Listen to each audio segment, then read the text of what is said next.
그러고 네. 아마 7, 8월에 무슨 국가기관인 검찰의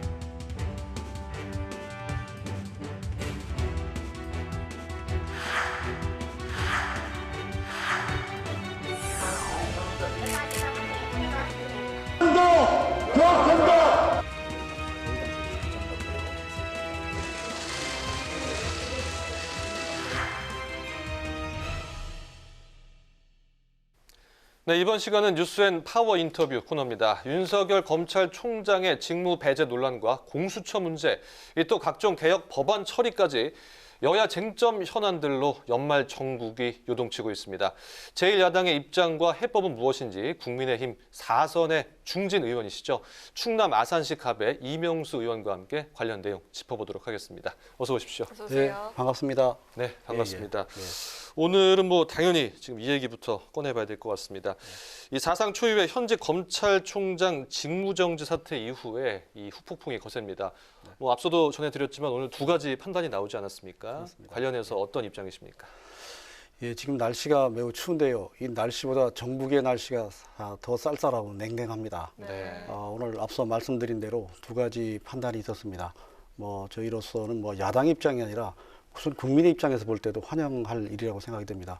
우선 이렇게 오랫동안 법무장관과 검찰총장이 대립하는 이 상황이 오래 지속되어 있다는 거, 이게 있을 수 없는 일입니다. 국제적인 가십거리나 될 수 있죠. 네. 정말 국민의 입장에서는 너무 답답하고 안타까웠는데 오늘 그나마 두 가지 판단이 그걸 어느 정도 해소를 해주는 그런 조치라고 생각이 되고, 앞서 민주당에서 이게 이번에 법원 판단이 단순히 징계 사유가 아니라 그때까지의 집행정지 문제만 다뤘다 이렇게 했습니다만, 네. 제가 판결문을 입수해서 봤습니다만, 물론 집행정지 자체에 대한 판단이었다 하더라도 이것이 그 전에 여러 가지 판례를 보면 사유 자체도 어느 정도 감안해서 하는 거기 때문에 저는 상당히 상식적이고 정의에 부합한 그런 판단 아니냐 이렇게 생각을 하고, 어쩌거나 이렇게 나라가 어렵고 힘든 때 국민들한테 이렇게 오랫동안 걱정거리를 안겨준 것, 일단 한 번은 정리가 됐다고 이렇게 보고 환영합니다. 네, 앞서 그 감찰위가 절차적 문제에 대해서 좀 생각을 했다 이런 언급을 있었는데 그건 어떻습니까? 역시 마찬가지로 절차적 문제를 중시했습니다만 가장 중요한 것은 사실 확인하고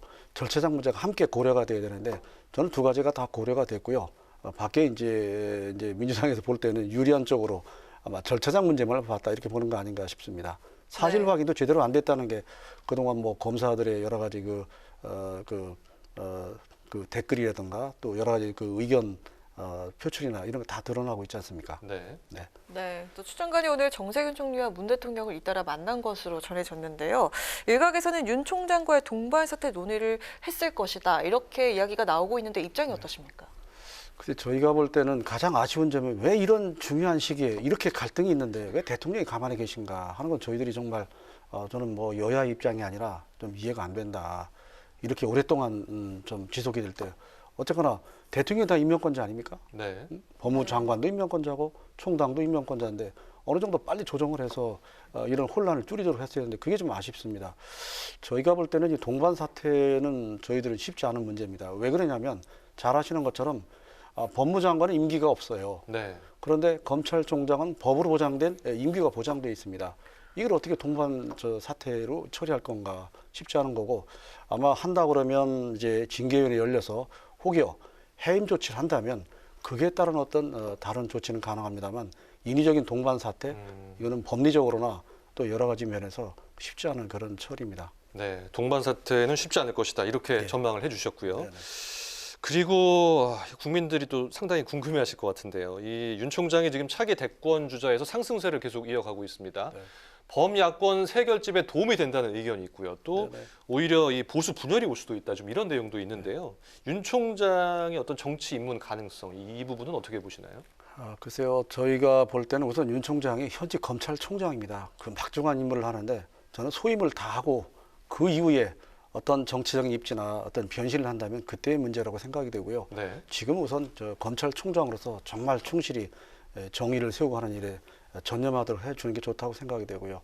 다만 이제 최근에 언론에서 상당히 이제 대권 후보로서의 어떤 가능성을 엿보이는 그런 지지율의 판세가 나왔습니다.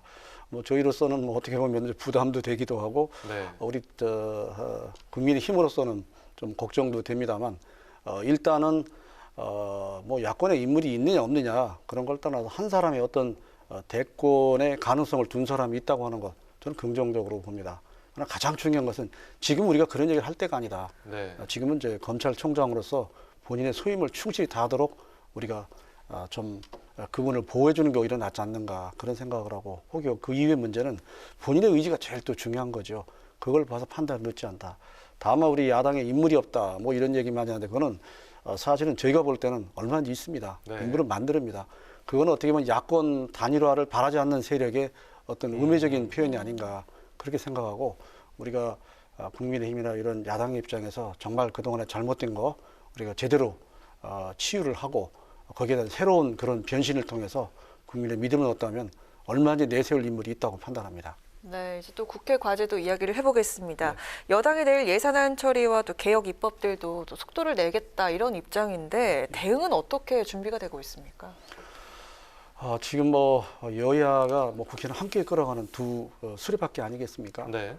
그런데 지금 숫자 이상의 일방적인 그런 처리가 많이 있습니다. 그래서 그걸 우리가 아쉬워하고 또 여러 가지 그런 대안도 하고 협치를 하자 요구를 합니다만 그게 아직까지 안 지켜지고 있는데 지금 말씀한 여러 가지 몇 가지 입법들이 우리 국민 입장에서 볼 때는 좀 무리한 입법이다. 그래서 그런 것들을 충분히 국민의 의견을 수렴하고 그러니까 전체 숲을 봐야지 나무만 보고 입법이 되면 안 되거든요. 네. 그래서 그런 것들에 대해서 저희는 속도를 조절하고 이번 21대 첫 정기국회인데 이렇게 서둘러서 입법을 다 해야 되느냐 하는 걸 속도 조절과 내용에 대한 충분한 보완 그리고 여야의 어떤 그 상호간의 이 법안에 대한 진지한 논의가 된 뒤에 체계적으로 하나하나 검토해서 결정에 늦지 않다 이런 의견을 계속 주장하고 다만 저쪽에서 이렇게 일방적으로 끌고 가는 거에 대해서 우리 나름대로 전략적인 이런 대응을 좀 해야 되겠다. 우리가 표결을 하면 항상 뭐 질 수밖에 없습니다. 표결 이전에 여러 가지 새로운 그 협상이라든가 또 이 대안 제시 정책 정당으로서 우리가 얘기는 합니다. 아직은 미흡합니다만 그 부분을 좀 더 보완해서 A가 아니고 B가 더 나은 대안이다. 그걸 적극적으로 제시를 해서 여당을 설득해가면서 네. 지금 우리 수적인 부족함을 보완하도록 그렇게 할 계획입니다. 네, 그렇군요. 다음 주제 넘어가 보겠습니다. 의원님 지역구인 충청권에서 많은 관심을 보이고 있고 뭐 전 국민에게도 지금 관심이 클 것 같은데요. 이 국회 세종의사당, 이 세종으로 국회의사당 이전하는 문제 질문을 좀 드리겠습니다. 네. 국민의힘 기류가 좀 이와 관련해서 긍정적으로 바뀌었다. 좀 이렇게 또 볼 수 있을 것 같은데 현재 당내 입장 어떻습니까? 이게 지금 긍정적으로 지금 바뀐 게 아니고 원래가 긍정적이었습니다. 원래 그랬습니까? 예, 그렇습니다. 다만 저희는 우선 그 세종 이전을 정말 제대로 할 의사가 있는 거냐. 지금 벌써 몇 년째입니까? 지금 세종시에다가 행정수 이전한다고 하는 것도 벌써 오래됐어요. 이전됐습니까? 오히려 저렇게 갖다 놓으니까 오히려 공무원들만 불편하고 행정의 비능률만 더 늘어나고 있어요. 진정성에 좀 의문을 가지시는 의문을 많이 갖는 거죠. 이번에 발표한 거 보세요. 국회의장하고 본회의장 여기다 둔다는 거 아니에요? 그러니까 의원들은 개별 상임위는 세종에서 하고 본회의는 다시 올라오고 이게 가능한 일입니까? 이렇게 그때그때 어떤 표를 의식한 그런 그 립서비스 하지 말고 하려면 제대로 해라. 지금까지 벌써 설계 반영한 게 몇 년째입니까? 네. 아직 설계가 안 됐어요. 이제 내년에 설계한다고 합니다. 그래서 박병석 의장께서 하여튼 뭐 가능한 빨리 첫 삽이라도 뜨고 싶다고 그랬는데 예. 그렇게 됐으면 좋겠습니다. 저희는 이 국회의사당 전체를 이전한다고 하면 그건 환영하는데 실제는 그것이 물리적으로 쉽지 않다고 보고 우선 분원이라고 그럴까요? 네. 그거라도 빨리 설치해서 그 많은 공무원들이 여의도까지 올라오는 불편을 좀 해소하고 우리 행정의 효율을 좀 높이도록 하는 거 그게 우선이라고 생각됩니다. 그러면 분원은 일단 공감대가 형성이 돼 있고요. 전체가 그렇습니다. 다 가는 것은 조금 신중해야 된다. 지금 이런 그렇습니다. 입장이시고요. 예. 네. 또 의원님 지역구인 아산 지역은요. 충무공 이순신의 영정을 보신 현충사와 장군묘가 있죠. 최근 의원께서는 아산에 이순신 재단을 설립하는 내용의 법안을 대표 발의하셨다고 네네. 들었습니다. 구체적으로 어떤 내용인지 설명해 주시죠. 잘 아시겠습니다만 이게 나라가 어려울 때가 되니까 충무공 이순신 같은 분의 애국충정이 더 생각이 나는데 이 충무공은 시대와 정권과 이걸 떠나서 우리가 정말 그분을 잘 홍보도 하고 그분의 뜻을 잘 우리가 또 익히고 계승을 시켜야 될 그런 부분입니다. 네. 근데 이분에 관해서 제대로 된 아직까지 어떤 이 교육이나 연구라든가 그런 기능이 없었습니다. 일부 학예사들이 있습니다만 이걸 제대로 지속적으로 할 수 있는 그런 재단을 설립해서 이 충분한 재원을 확보해서 그걸 체계적으로 연구하고 교육하고 홍보하고 이제 충북하면 국제적으로까지 많이 알려졌습니다. 네. 심지어는 일본 학자들이 충북 이순신 세미나에 참석을 하고 있습니다. 그래서 그런 일을 지속적으로 체계적으로 하려면은 지금의 행정기관 가지고는 안 된다. 별도의 재단을 가지고 전문가들을 모아서 그런 걸 할 수 있는 그런 그 근거를 이번에 이순신 재단에 관한 법률을 내서 마련하자. 그런 취지입니다. 네, 발의를 지금 그래서 대표 발의를 하셨는데요. 네네. 법안 그 처리는 뭐 어떻게 순조롭게 좀 이루어질 것 같습니까? 이게 문광희 소관인데요. 문광희 소관 의원들한테 말씀을 드리고 이건 어떤 정당이나 관계없이 또 네. 아산만의 문제가 아니다. 예. 우리 나라를 위해서 정말 꼭 해야 될 그런 일이기 때문에 설득을 하고 설명을 하고 있는 그런 과정에 있습니다. 네, 네. 충북 이순신은 뭐 워낙 모든 분들에게 존경을 받기 때문에 네네. 좀 빨리 처리가 되길 바래 보고요. 21대 첫 정기국회가 이제 얼마 남지 않았습니다. 뭐 내일은 예산안 처리가 있고요. 이제 네. 뭐 12월이면 이제 마무리가 될 텐데요. 올해 안에 뭐 꼭 이루고 싶으신 목표 또 어떤 부분 주안점을 두고 의정 활동을 할 계획이신지 마지막으로 좀 드리면서 마무리를 하도록 하겠습니다. 정말 유시유종이라는 말씀이 있습니다. 시작했다면 그 마무리도 있어야 되겠죠. 그래서 이제 12월이 됐는데 이 12월에 할 일이 참 많은 것 같습니다. 네. 그동안 1년 동안 해왔던 거 종합 정리하고 또 내년 새해를 설계하는 그런 중요한 길목이고 시기입니다. 그래서 우선 뭐 국회 자체는 뭐 정기국회 이제 9일까지 예정이 돼 있습니다만 네. 정기국회 일정과 관계없이 우리 이제 상임위 나름대로 이 법안 처리와 여러 가지 그 필요한 그 청원이라든가 네. 그런 처리를 하고 있습니다. 저는 지금 뭐 우리 지역도 마찬가지로 코로나 환자가 좀 많이 늘어나고 있어요. 예.